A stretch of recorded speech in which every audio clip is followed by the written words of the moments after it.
guys, you listening? The fuck is this? She was effing a dog. Welcome to my channel, oh, to my channel. Maybe from this video you want to follow or leave a like, you would comment and subscribe. Don't be shy, I'll tell you what I like. Hey guys, it's Julie. I just want to start the video by saying your girl just got this wig today in the mail and I don't know how to act. She's a 613 unit. I am feeling it. Come to find out that there's an anime with a character that looks like this. I'm popping right here. You cannot tell me this cosplay is not spot on. Like, your girl read a total of 42 books in the year of 2024. Is that not crazy? Especially since like half the time I'm like in a reading slump. So I thought I'd do the best and worst books of 2024. There were disappointments. Let's just say that. No hate to any of the authors, but yeah. Let's start off with worst books so that we get it off on a high note. The first one on my list is Come Out by Alexia Onyx. It was a ghost romance. He was a ghost of the house that she was living in. Now, I thought this concept was so cool. I was like, I rarely read a book about a ghost and a human falling in love. But from the beginning, it started off so good. He was like slicing and dicing people. That's all I'm gonna say. I thought it was gonna be a 5-star, but then the ending pissed me off. I'm not gonna spoil it in case you want to read it, but just know it wasn't for me. Next book is The Oath by T.M. Richardson. This is another one of the books that started off promising and just fell flat for me. It was a YA romance. I think she was like 40 years old. I think that's where it lost me. Because like I couldn't relate to her. And the guys read really like childish sometimes. At this point in time when I read that book, I realized that maybe contemporary romance isn't for me. I need a little something more to keep me going. So maybe that's why this one fell flat. The next one, Death and Shadow by A.E. Cosby. Now, this one is a part of the, what is it called? Chaos Wielder Worlds. Now, I have found that book off of Amazon, I believe, and I didn't know anything about it. I read the first book and absolutely loved it. Read it so fast, so quickly in a blink of an eye. She had not even started writing the next book. But then she was talking about the next book and I was getting excited. Then this came out. This is a 1.5, so you read it in between 1 and 2. I've since read the second book and got what I needed, but this one pissed me off just because I wanted to hear about the characters that she left me with. She left me on such a bad cliffhanger. I was having withdrawals, and then I get this, and I'm like, the fuck is this? All I have to say, it wasn't a bad book. I think I gave it like 3 stars. It really wasn't an author thing. It was a me thing, and I can admit that. The next one is Ghost Station by S.A. Barnes. Now, this one could have been everything. This one was a sci-fi. They were going off into space. Something with space. But it was supposed to be a horror. And I'm like, I'm trying to get into my horror bag. I'm trying to be one of them horror groups. It was just so boring. I'm like, this is a horror novel in space. We could have had so many things. Like, we don't know what's out there. You could have made up anything. I'm talking killer bugs, killer air, suffocating people. Like, you know what I'm saying? You could have had fun with it. And I feel like the author really tried to root it in reality. And I didn't need that. Start slashing some people. You know what I'm saying? Like, can you make that boring? But she found a way. I can't stop looking at myself. The next one, This Ravenous Fate by Haley Dennings. This one was supposed to be a sapphic vampire book, 1920s. The boy was just boring. This was like a 500, 600 page book and it was boring. I was so excited because everybody was talking about this. They was like, this is the next black vampire book. Everybody needs to read it. And so I'm like, bet. That's all you need to say. Black people and vampires? Black vampires? Vampires that are black? Yeah. But like, no, this was so boring. This next one is Brothers Unholy by Nasty. Oh my god, is that how you say it? Yeah. I had listened to this on audio. Really, it was like an audio on YouTube, so it was just somebody doing lives and then reading the book. It was a whole thing. I think the person reading it made it more fun because she put her commentary and everything on it. But just the overall story was just jumping around a lot. Then I was just confused. Like, it started off great. It was left to be like these guys who were gonna like end slavery, but they were vampires, so they were still like having to navigate that. It happened to have that in the beginning, but then it totally lost the plot, and it wasn't even a romance, it was lust. And I don't know. There's another one everybody was hyping up. Maybe it's me. So the next one is Shadowlands Omega by Elizabeth Steffens. This is the second installment. City Omegas or something like that. I thought I was going to really enjoy this one. The first one had a certain writing style, and I feel like with the second one, she was experimenting with the way she wanted to tell the story, and that part I can appreciate. It kind of felt like Hunger Games in the beginning almost. This was just so weird. I love dark romances. There's something about this one that just put me off. First of all of a sudden, okay, spoiler alert, if you don't want to know what happens, skip. But if you do, I'm about to spoil it. She was effing a dog at the end. Dog was penetrating her. That's what I was like. And then there was a part in the book where he was like, I wish I would have known her like earlier. And now that would be cute if she wasn't like 9, 12 years old before. Like it was an age gap. He said not to like do anything, but just to know that she was there and she would be there for me. Which means so you could groom her. Let's get on with the next one. That one was weird. These ones aren't the worst, but these are more like disappointments. Lady Worthing series by Vanessa Riley. Now, one thing I'm gonna say is this hoe knows how to keep you reading. You know, I'm gonna say the things I like first. I liked the writing. The writing is so easy to read, it just flows. She has me hooked on knowing who Lady Worthing will end up with. It's really the only reason why I've been staying reading this. No spiciness, no romance, really. It's like a hint of a romance, but that's what keeps you there. We're gonna at least get a kiss. It's a mystery, right? But it only gets really good at the end. You get a good part in the beginning, then a whole bunch of boring, then the good at the end, and then you like, damn it, I need to know what happens next. I resent you. I resent her as an author, but she knows how to keep me there. I'm still gonna read the next book. That's just it. I know I am, but I'm mad at her and I resent it. Okay, so this one is the last of the disappointment slash worst books of 2024. So this one is Out of Body by Nia Davenport. This one wasn't the worst book I've ever read, but it was definitely disappointing. It has a different pen name, which is M.E. Davenport, where she wrote a adult fantasy, which I absolutely love. When I found out that she was going to have a YA thing going on, I was really excited. It has to do with like some type of science fiction-y, paranormal-y type thing.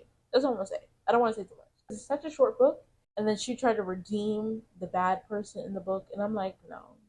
What she did was wrong, and I just couldn't. Like, I'm trying not to give anything away, but just no.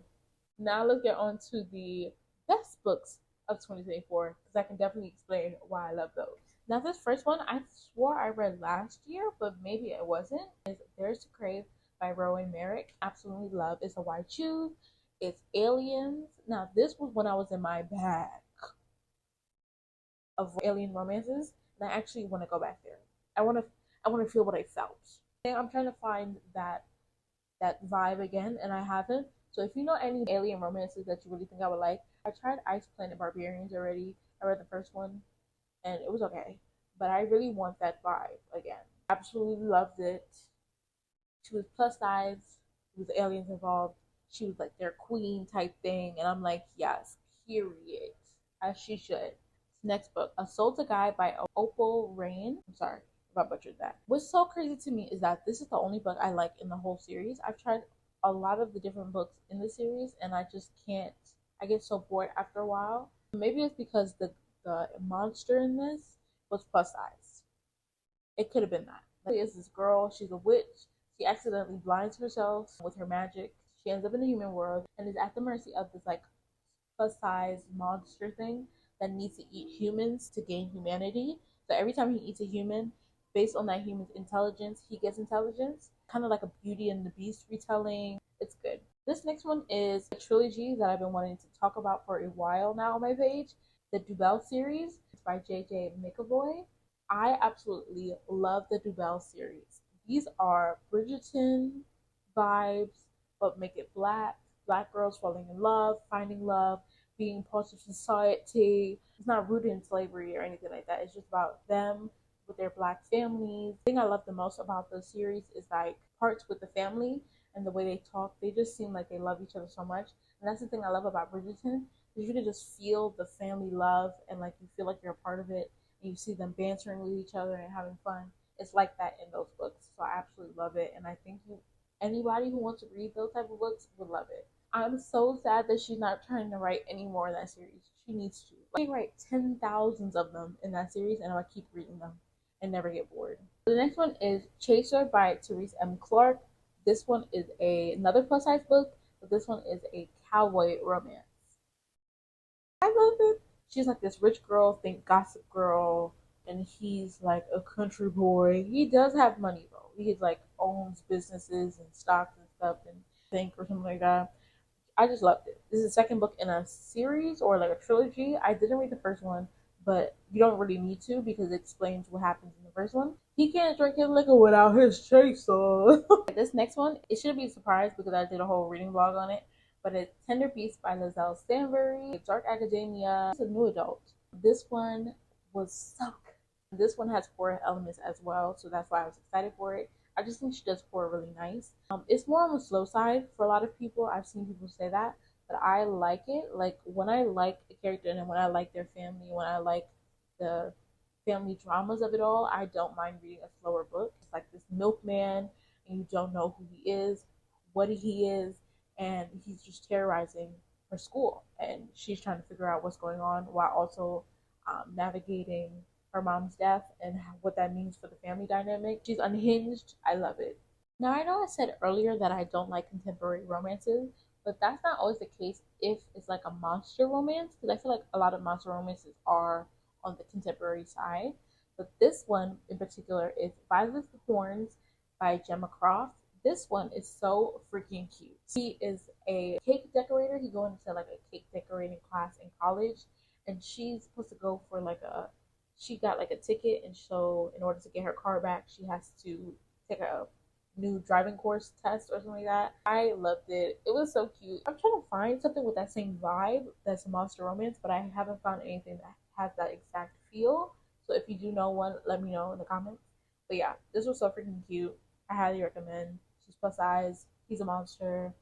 And because he's a monster, he makes her feel dainty and cute, period. This one is Immortal Dark by Higgis Germa. This character is so morally gray that I'm just like, there's nothing stopping her from doing bad things. There's nothing, no moral compass that's like, you shouldn't do that. I shouldn't do that. I should have some type of self preservation. She doesn't have that. It kind of reminds me of The Cruel Prince by Holly Black. It also has that vibe of like that morally great character that just does everything she can to survive. And so it always made my heart anxious to read. It's a vampire book, Dark Academia. She's like the last heir to this like house. Think Harry Potter a little bit. It's just so good. The next book is supposed to come out in 2025, so I'm really excited. So these aren't like my best, most amazing list, but these are going to be more of like an honorable mention. Boy 2.0 by Tracy Baptiste. This one showed me that I can read middle grade without an issue. Like I always thought that middle grade just wasn't for me. I already recently been having trouble with YA and just feeling like maybe that's not in my bracket anymore. Like that's not my style anymore. But after reading this, I realized middle grade might be for me.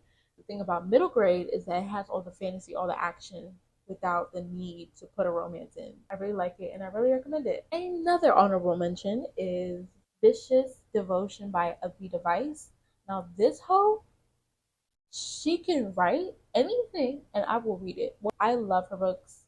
They're all like romancy, monster romances type vibes. This was like a vampire. Why Choose Again?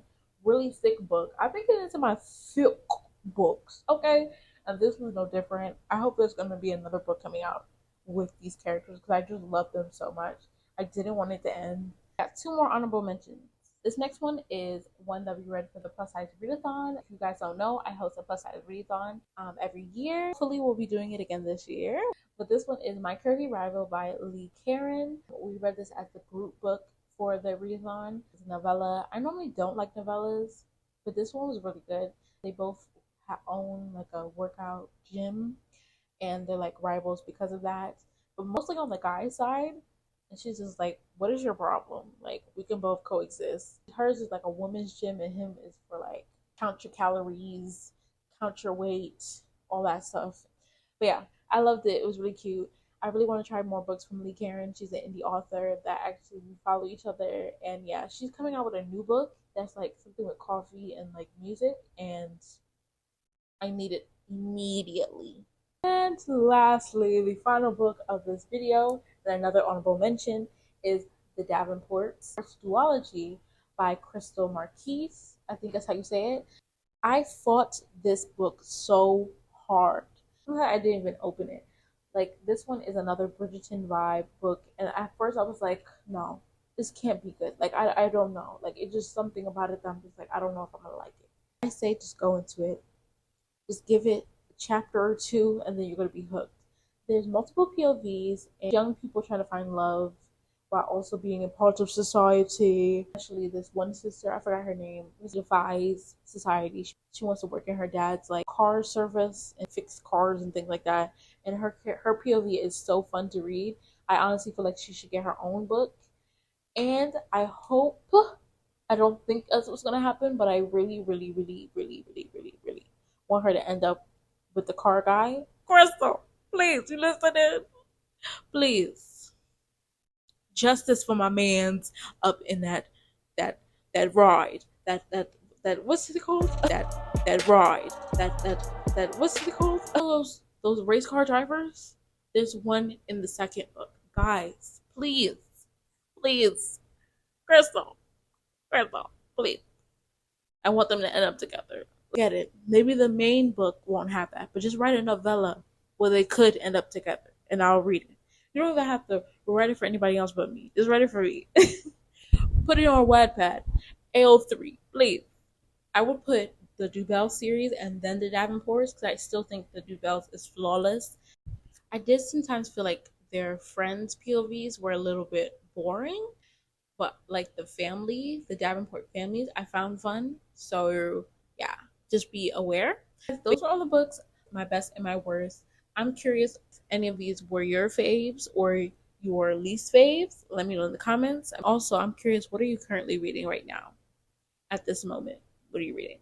I want to know because I might add it to my TBR for 2025. But yeah, guys, thank you so much for watching. Don't forget to like, comment, subscribe, press that notification bell to be notified every time that I post. And go check out my last video, which was a tier ranking video of all the makeup looks I've done in 2024. Yeah, guys, thank you so much for watching, and I will see you in my next one. Yeah.